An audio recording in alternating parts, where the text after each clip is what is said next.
Hello and welcome to the Ask Weldon Show, episode 107. My wall for video recording is not finished yet. I'm building a wall, or actually one of my friends is helping me build a wall, and it's going to have shelves and figurines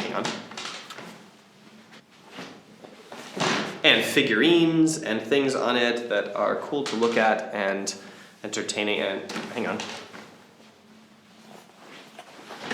And maybe even that you can eventually buy. This is just the filler shirt, but I'm thinking of making a t-shirt that I'm gonna put in here. So yeah, that's not here yet, but it will be here eventually, and then you won't have to look at weird whiteboard stuff. It's not even a whiteboard. Like, I needed a whiteboard and I just had a wall, so there's this stuff on it that I wrote on. Weird, huh? Anyway, sorry about the white backdrop. I promise these videos will get more visually stimulating soon. And if you're listening to this on podcast, you probably have no clue what just happened. So I won't even bother to describe. Just go to the YouTube channel, check it out. Okay, the first question for today, from Weldon, answer me. Okay. And they ask, hi, I started playing StarCraft 2 and there's too much information to keep track of. How do I multitask and keep focusing? Okay, there's not too much information to keep track of. There's too much information that you have not programmed yourself yet to keep track of. Maybe programmed is a bad word, but that's close enough. Essentially, I want you to think of everything that you can keep track of in your mind at the same time as I with a dot on the top, like a lowercase I, okay? It's a variable in math. This is a mathematical variable. It's not a pronoun. I with a dot on the top. Reduce variables till you get to I, okay? Mentally right now. Don't actually do it in the game, but just think like, okay, when I'm walking down the street and I'm talking on the phone, do you run into things? Okay, so no. So you can manage to walk down the street and talk on the phone. But can you walk down the street and talk on the phone and read a book? No, or like maybe like watch YouTube. No, you might run into a pole or something like that. So now you've gone to +1, too many variables. But if you practice walking down the street and reading a book and talking on the phone, and you practice trying to do those three things at once, and you do it a lot, then you might be able to do it eventually without running into a pole. It's a really bad example because you might need more concentration to understand what's going on. But in sport, this is what happens when somebody learns how to do a soccer kick. First, they're focused fully on moving their leg. Then eventually, their leg becomes automated. Now they can focus on where they're kicking the ball.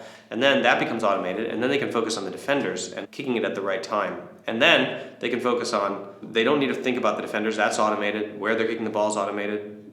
How they're moving their leg is automated. And they can think about where their teammates are and where they want to put the ball or not. So essentially what happens is the brain takes these processes that at first take effort and concentration, and you practice them until they become an automatic reflex, something that you don't have to spend conscious effort on. And that is the development of expertise. That is exactly what expertise is this coding with a D in your brain. Therefore, if there's too many things to keep track of, it's because there are too many things for you to keep track of, and you need to focus on this I+1 moment. So the best way to stretch yourself is not to go into the deep end. Unfortunately, actually that is the best way to stretch yourself, but it takes a system. So actually, yes, going to a foreign country and diving in and just like learning the language immersively is the best way, and the fastest way, but it takes an insane amount of effort and structured learning in the brain. And so I don't think that it's something that you can do when it's like an online program. I think that you'll just give up because it's too hard. So instead, it's too painful. It takes so much pain and so much frustration. So anyway, the best thing to do, the one that's satisfying to do and the most enjoyable way to do this process is to find everything that you can do, so whatever rank you're at, whatever you can multitask, and then +1. Add something to it that you're trying to learn, one thing. And focus on being able to do everything that you were doing before, and then also the thing that you're doing extra. So for example, if we're talking about League of Legends, it's like, okay, I'm trading in lane, or I'm CSing in lane, but I'm not paying attention to my opponent. So now I'm going to CS and pay attention to where my opponent is and try to hit them. In StarCraft 2, it's probably like, okay, I'm going to do my Terran build order perfectly, but now I want to do my Terran build order and I want to manage my scout at the same time.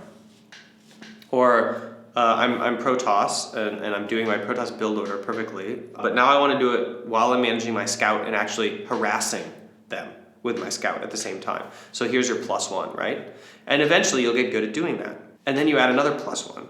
So like I want to harass them and then do my build order and then also destroy their scout.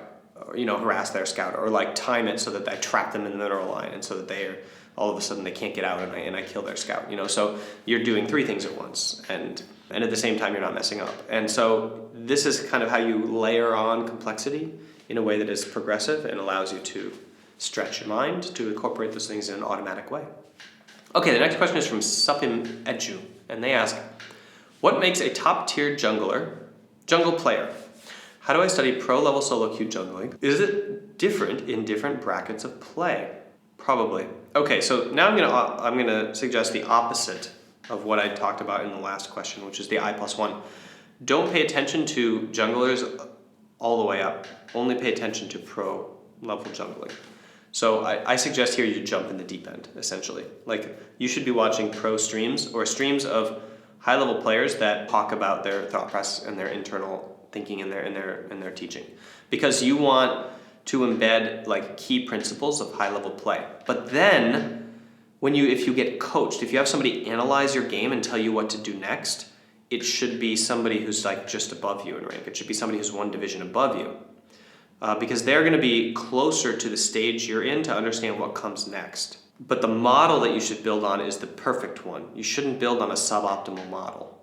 You should try to get the best model you can in terms of like top play, okay? So your model is pro level play. Those are the streams you should watch, and that's the philosophy you should think about in the game. Your outside coach should be somebody who's exactly one step ahead of where you are right now and where you're going. And then you need to incorporate, if you don't have an outside coach, which you can, by the way, can get at lol-coaching.com. You can go there and get coaching from players of almost any rank, and usually for free. It's kind of like an online marketplace for coaching. You can just trade. It's like a calendar, right? You schedule something, you request something, and then they schedule it. And then the last thing you need to do is you need to coach yourself. You need to reflect on you need to take that pro level play and put it into your play. So you watch the streams and you get used to seeing what that looks like. Then you watch your own stream, and it's really painful, trust me. And you listen to your own comms, so record your comms too. Maybe actually that doesn't matter because you're in solo queue, so there's no comms. But you notice what you're doing and how it looks totally different from the pro. And it starts to frustrate you. So you pick out parts that you need to isolate and improve on, and then you do those. What makes a top-tier jungle player? How do I study pro? Is it different from different brackets of play? Yeah, so is it different in different brackets of play? Yes, but it's only worse in different brackets of play until it's the best. So the best junglers in top-tier play are the most efficient. So they give up the least amount of farm for ganking. Ganking is an inherently risky process. It means that you give up time gaining experience, and you give up time gaining gold every time you go to gank. So it has to succeed. So it's essentially a high risk, high reward. Whereas the medium risk, low risk, low reward is to keep farming. Medium risk, medium reward is somewhere in there. So the best junglers will have the most efficient farming paths that deny their opponent as much as possible while simultaneously creating opportunities for themselves to gank with low opportunity cost. So the opportunity cost of passing by for a gank is very minimal. So for example, let's say you start blue and then you go wolves, blue, gromp, wolves, wraiths, top scuttle crab, top gank. That's very efficient, right? But you don't sit there and wait for it. You just gank or pressure them or damage them on the wave, and then you go invade their blue, or you take their gromp, or you help them push out so that your top laner's free to move and their top laner's stuck a tower, and then you steal their jungle. So you're not only like ganking and applying pressure, you're getting it back for your top laner, you're also applying pressure into the jungle so that their jungler knows that he can't fight you if it's a misbalanced match, because your top laner will just walk down the river and join the fight, these kind of things. So you get these very efficient patterns, and they are always more optimal than your opponent, and then you're like doing it right, essentially. So then you average that over a course of games, and you see that this jungler is always going to be dominant. Reignover is a perfect person to look at in terms of efficiency. He's very, very efficient with his pathing, so you should study his pathing and when he chooses to gank. That's really important. Look at when people choose to gank. I don't think he's necessarily the best ganker in terms of choosing to gank. I think Dennis Svenskeren is probably one of the best. If you're looking at like North American streams, maybe he doesn't stream very much, but he's probably the best at deciding and determining like the cost-benefit analysis of ganking, because he is somebody who knows how important it is to get a lane snowballing and which lane he wants to go in on, and will make the high risk, high reward play to kind of like pull that off, but at the same time, like very much values the jungle farm and experience and denying the opponent like at the right amounts. So yeah, you got to figure out that equation, that balanced equation, and that is what pro play junglers look like. Okay, the next question is from Yigmantus7, and they ask, I've been trying to become a pro for a couple of years. I got stuck in Diamond 1 Master. Is it still possible for me to become pro? I need more context. I don't know how old you are. Are you like 34? Are you 23? Are you 16? The answer is totally different for each scenario. So let's just say you're 19 years old. Yeah, it's possible for you to become pro. What you're asking is, does this plateau mean that I'm at the peak of my level? And the answer is, of course, like yes, you're at the peak of your level. You're plateauing there for a reason. And it could be that your parents screwed you when they were raising you, and like you just didn't do the things that would unlock, that would give you the kind of like bedrock of strategy that allows you to kind of naturally understand what to do next. So you have to work at it. You have to consciously build that, and it might take a little bit more time than your peers because you are disenfranchised of that knowledge. So what are your strengths? What are the things that you do have that like other people maybe don't? You need to kind of lean on those as you develop this skill set. I would say if you're plateauing, you need to get extreme. You need to stop doing the same thing every single day. You need to either play tons or not play at all. If you're playing like an average amount, you need to play more or play less, like way less or way more. You need to start pulling levers and seeing what moves the needle, because you doing the same thing and the same actions every day continuously are not going to move the needle. You need to get a coach, maybe. You need to join a team and go on stage and get that pressure of performance and see like, oh, maybe I light up when I'm actually under pressure on a stage and I need to be training for something. So start figuring out what it is besides sitting in a room and solo queuing is going to move the needle for your performance growth. All right, the next question is from Chuni Yusha, and they ask, when should I be mindful and when should I autopilot for things like piano and fighting game combos where the skill can degrade? I think you should always be mindful and never autopilot. But I don't think that's practical. In a perfect world, yeah, but I don't think it's practical because people get tired, and we do the same thing for fun as we do for work. So when your hobby is also your passion, so you spend all day trying to get better at like a fighting game, and then you also want to play it just for fun, it's impractical to say you always should be working at it. So just delineate between entertainment time and work time, and be mindful and use that kind of effort when you're working. And then when you want to have fun, you can relax and autopilot a little bit and not be as hard on yourself for the mistakes you're going to make. Next question is from Beach Bombard, and they ask, how can an individual develop constructive solo queue shot calling? I'm macro oriented and I play support in Diamond and I'm often ignored. Okay, first of all, good job compressing this question into a tweet. You included a ton of information here and a ton of context, and it was all in 140 characters, so you win an award for awesomeness there. All right, this is a tough one because you have to develop two skill sets, knowing the right move and then learning how to do that, and then the second one, which is pulling four random people together in the same process. So I would say focus on your soft skills. This is a transferable skill that's going to be useful, leadership and soft skills. So focus a lot on leading people and understanding what it is that they need. You need to do needs analysis on your teammates and say, like, this guy needs to be told what to do, or this guy needs emotional coddling, this guy needs to be hugged a lot, this guy needs to be told he's awesome and his ego rubbed, this guy needs to be begged, and you figure out, and this girl needs to be, killing people in order to want to be at a place on the map. So I didn't want to just isolate guys there. I realized I said this guy. Okay, so anyway, focus on those soft skills of leadership and try to be a servant leader in terms of figuring out what it is your team needs to hear to show up at a certain place at a certain time, and what sort of like prerequisites there are. I noticed one weird thing, which is that when I was playing support and I was doing shot calling, warding can actually be bad. Let me give you an example. You're trying to get them to do Baron, and you put a ward over at their blue buff.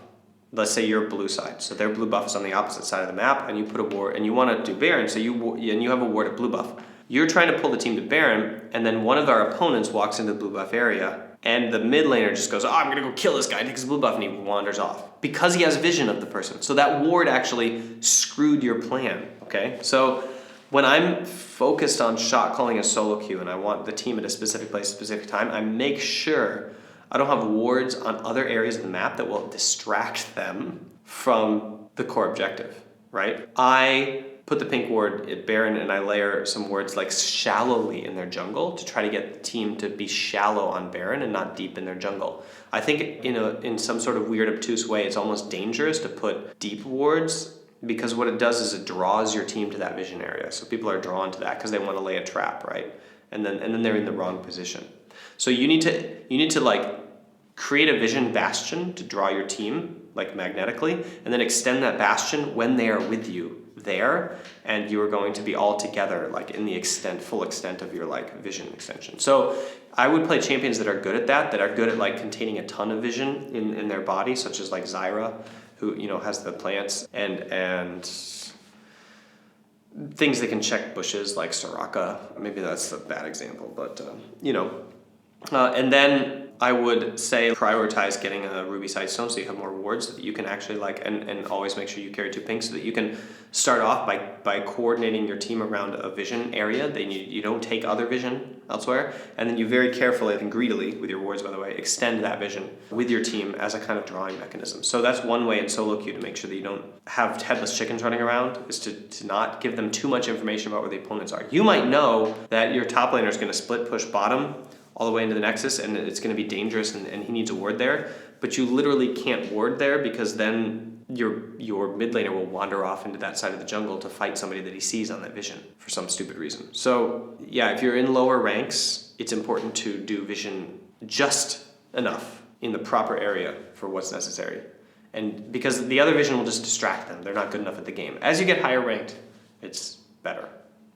Okay, the next question is from AI Simps.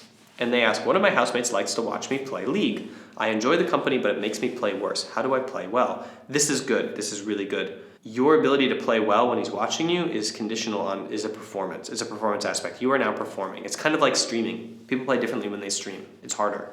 It takes more effort. You should not try to pretend he's not there and relax and try to be relaxed. What you should do is lean into the pressure. He's applying pressure. You're putting on a performance. You should try to be entertaining and fun and also perform well. And it's going to take more effort and more energy and more focus to do all of that. But that is going to make you stretch your mind and your play and get better faster, because you're going to be pushing harder. So you should prep for this, as in you're prepping for something that's going to be hard. You should take deep breaths. You should make sure you're fed. You should make sure that you're relaxed. From stresses of the day, you should put those aside and focus on what you're doing. You should be mindful. You should try to come up with coping mechanisms for when you're embarrassed with misplays, and essentially just treat it as a stage, a mini stage. This is the performance pressure you face when you're on a mini stage and you make a mistake. You have to be able to swallow it, laugh it off, and focus on the next play. You have to be able to move on rapidly. And while being judged, you're being judged, and that the audience is judging you, your friend is judging you, for example, and you have to be able to rapidly be okay with that. Not okay with the mistake you made, but okay with being judged, and then move on to the next thing, because it doesn't matter what happened, it only matters what you're going to do about it next. So that is what I would recommend, is treat it as a way to amplify your growth. Okay, that's the show for today.